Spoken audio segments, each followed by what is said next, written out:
Welcome. Bienvenido. مرحبا. I wonder if anybody's going to come on here. I haven't scheduled it to make an announcement. But today, the topic I'm going to discuss is dating and how to lose a keeper in one date. Okay. Number one, ladies, it is a man's world. Okay? Remember that. Remember that. That's number one. It's always a man's world. Number two, a lady does not pay for anything. A lady does not pay for anything. A man takes you out, he pays for everything. If a man that takes you out asks you to split the bill or leave the tip, show him exit stage left. Yeah. A man pays for everything when he's courting a woman. If he doesn't have the resources to go out and wine and dine you, well, then don't invite a woman out. So remember, it's a man's world. Do not pay for nothing. If you're going to go out with somebody who wants you to split the bill with him, tell him you'd like to split something else with him.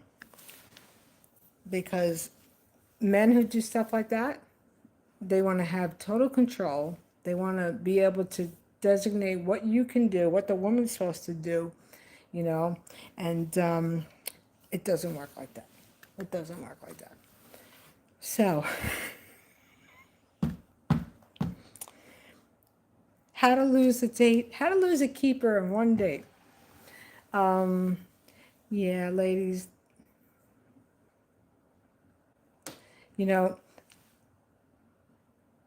I think that has to be like one of the most dissatisfying frickin' experience a woman can have. But then you get women to be like, oh, but he's really nice. Oh, he's handsome too. Oh, he's got a good job. It's okay if I split everything down the middle with him.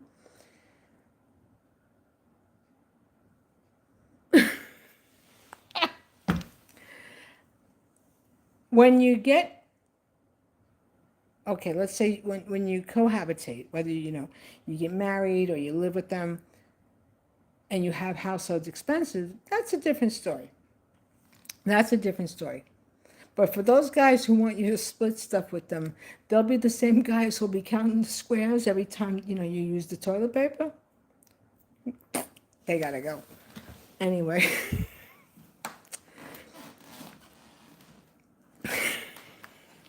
I'm not gonna, well, just know that, ladies, just know that. And another one, guys who will invite you out to eat, and then you go to a restaurant and they'll say, well, you can only order from here, and then we have to split it. That's another guy you gotta say goodbye. You better go call up an 800 number for your entertainment. Keep it moving, buddy. Keep it moving. But, yeah, I don't get it. I gotta check my AC because I turned it off. I only have the fan on, but now it's getting super warm up here. Up in this bitch. Oh, God.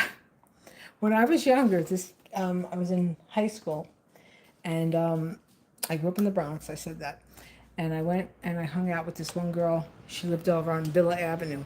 And her brother used to come pick her up, and her brother was like, oh, she's pretty, I like her. Does she have a boyfriend?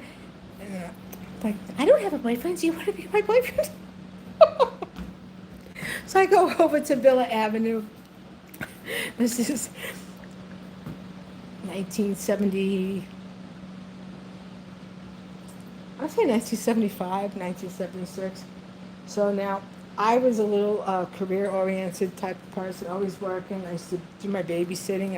I talked about my career in media, my my career when I started in media, and I was delivering the newspaper. Well, I already had I had been working. I had been working. I had babysitting and my newspaper career job, and then I worked I worked at Burger King. I worked in the supermarket. You know, summer youth employment, all that stuff. So uh, I was rolling in the dough. Anyway, this boy, he was very cute, so I liked him. Um, we're hanging out, right? Me and him and I and his sister, and then I had to go home. I had my curfew. I had to be home at like whatever 5 o'clock, 6 o'clock. So now this is in the Bronx, right? So oh shoot, sorry about that. Oh no, here we go. I'm trying to get my camera stand up. Hold on, so I can tell my dating stories. All the stories I got. All the freaking stories. Oh, the characters that I came across. No names. I'll be respectful. No names. Someone I recently connected with, but not anyway, via email. But so I'm going home, right? And the kid says, he walks me to the bus stop, right? So now Villa Avenue from where I lived was, if anyone who's watching who's from the Bronx, Villa Avenue was over off Jerome. It was like by Jerome and Bedford Park. Okay, so that little enclave over there.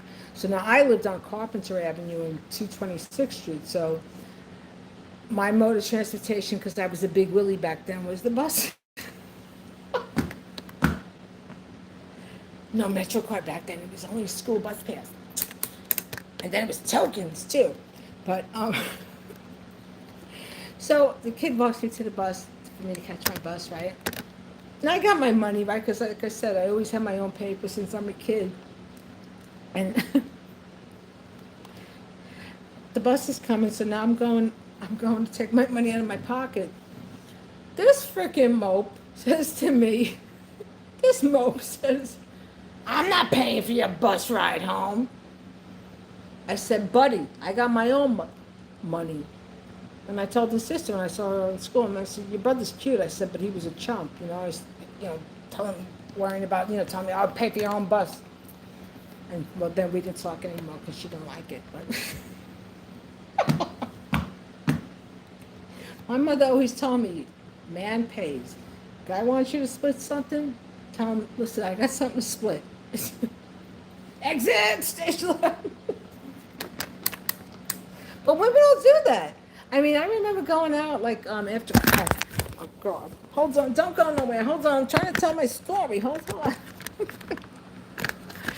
Going out right after work with friends, and one girl, she was dating. She was dating a cop. Very deep pockets, those cops, It's like freebie central with them. Anyway, she comes back with drinks, right? And then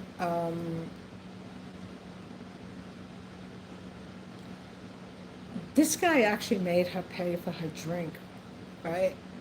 And she was horizontal with this guy already. I said to her, "Can this get?" But I love him. We have a connection. We got a connection? Okay, hon, you got a connection. Anyway. A couple of my dates started. Oh, shit. I'm dropping my camera. I got people watching. I can see who's watching. But, yeah, ladies, you don't pay. A guy who asks you to pay is the guy you have to say, "Hon, listen, I think you might be all right to hang with, and we can always go Dutch, but we ain't gonna go horizontal." I don't understand. Like, no, no. So, ladies, please don't ever do that. It's different if you're in an established relationship and you're cohabiting together, cohabitating, whether you're just living together, you're married, whatever. That's different. But when it comes to no, no. Oh, and once upon a time, I was invited. I was invited to go away, and I was like, "Oh yeah, okay." And then and included with that invite was, "You'll pay for it, right?" And I was like, "Oh yeah, okay." I'll be right there. I exited stage left and bye bye. That didn't sit up too well, but I'm sorry. You don't do that. That's not stuff you do. So that's a couple stories that I shared with some. But women will do that. I mean, they'll be so. I've never been desperate for nobody. It's like I ride solo. I look at it this way. When when I got shot down that birth canal and my mother crapped me out, I came out alone, dying alone. And that's the way it goes. Maybe if I was pampered, I would have been like, oh. But I'm glad I wasn't pampered. I'm glad I wasn't pampered. So again, recap, ladies, never pay. Never pay. Never, ever, ever pay. If a guy asks you to pay, exit stage left. He wants you to split something. Tell him you'll split something with him. I mean, but women are desperate, man. They'll do stuff like that. They'll be like, well, the grocery bill was $187.13. We have to split it. But I'll round it off to 14 cents. Oh my God. Yeah, the control that's control. That's a man controlling a woman to be dominant to her. Now, another thing, ladies, when your man has stepped out. When your man has stepped out because you can sense it. What men don't realize, all right, maybe they do, but half of them, they're like, their cognizant level on being attuned to what's around them is, for a lot of men, they're not, because they're just the way a man thinks. But after a man maybe squirts, the change in the structure of the way that they walk, you can notice it. So when you sense that something's up, your gut does not lie. Your gut will never ever lie. So if you think something's up, it's probably up. Give the mofo some condoms. You want to step out? Go ahead. Go step out. Don't bring nothing home, and that's it. Not that you should do that, but unfortunately, women, we stay in these situations with these mopes that we should can them, step on them, put them out to recycle. But then you have when there's women that you have young kids, and then the guys, and the stuff I've seen men do with women. When I worked as a civilian, one dude, newborn, week old baby. I mean, like under a month. And he's kicking it with one of the chicks. I mean, to each his own. I'm no angel, but it's like a woman is going to think like, oh, that's my husband. Oh, he'll never hurt me. He'll never betray me. We took vows. Vows. Yeah, yeah. I mean, um, it's just it's a sad thing that what happens, and that cover up that people, that they that veil that they wear. You know, it's called what I call, you're a performance husband.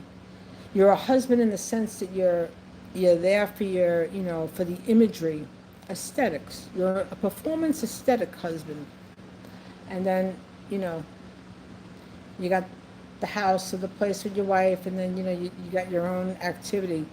And some women, most women know.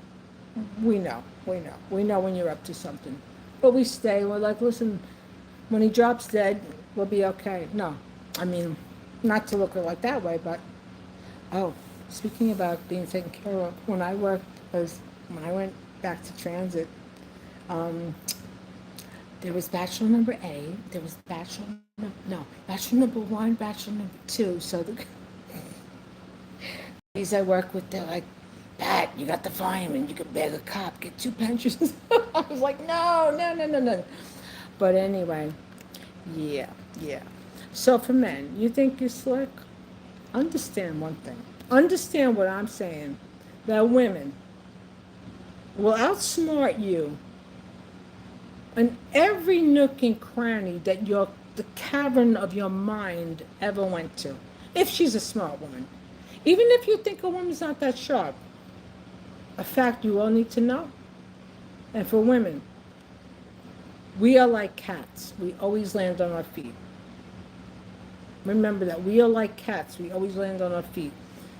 You got to be really strong. You got to, like, a lot of women, they get so suppressed emotionally from their upbringing, from their family, or any stuff that, women, we've seen growing up as children from fathers, or the male figure, or the stepfather, or, you know, whatever, uncle treating aunts, a lot of women just get caught up in that, get caught up in that, and, a lot of abuse, a lot of, not only physical, it's a lot of emotional abuse. Now with me, my story here with my husband, who's actually my third husband, the first one really, Ruggiero was just my son's father. He was never in the picture really, which is actually a blessing, because later on, come to find out, he was involved with all kinds of stuff that, stuff I can't say. But, a lot of women get caught up. Women have to always, you have to have your own, you have to have a job, you have to do something, because what's sad to see is women who, you're home raising the kids, you create a family with this person, and then, they turn out and they're real, crapper baggers, you know, and then later on, you're like, whatever, you could have kids when you're young, and then, later on, 40, 45, 50, you got to start out, and then if you don't have any, like, job skills, which to me, I think that's the biggest crock of BS, because when you're running a household and you're taking care of kids, that's the biggest job, the most important job, more important than the President of the United States, more important than the freaking CEO, because you're in charge and responsible for the well-being of other humans, So, life experience and then work experience, they need to balance out those scales, I was like, you're a woman, 45 years old, you got kids you raise, and then, then you got to go to some company, and these morons, they want to pay you $7.50 an hour. Like, what? $7.50 an hour? I can't even buy a freaking roll of toilet paper for $7.50 an hour, but just that has to change. That has to change so that women can be independent and self-sufficient, but yep. Oh, so the dating stories. Bachelor number one, bachelor number two.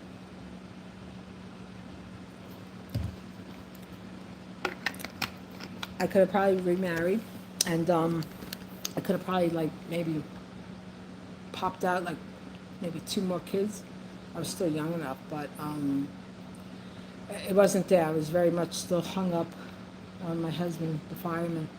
But yeah, so that's a little short story about dating. A little short story about dating. I got one person watching. They tried to block my videos so that, but I make my videos public. So anyway, recap, ladies, never pay, never pay. If somebody asks you to pay, exit stage left. And if you know,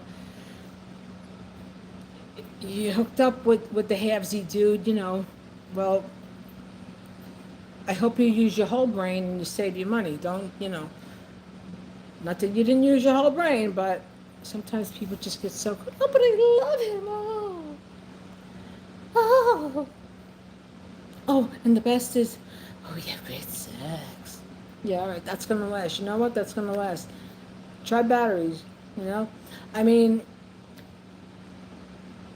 ladies, smarten up. I'll get all you bitches straight. Anyway, till next time. Bye. Remember, pray for world peace. Pray for world peace. The world needs it. And I know I'm being watched, so hello. Anyway, till next time. World peace, everybody, is much needed. World peace is much needed. Ar-Rahman Ar-Rahim. Ar-Rahman Ar-Rahim. Inshallah ilallah. Till next time. Peace and blessings.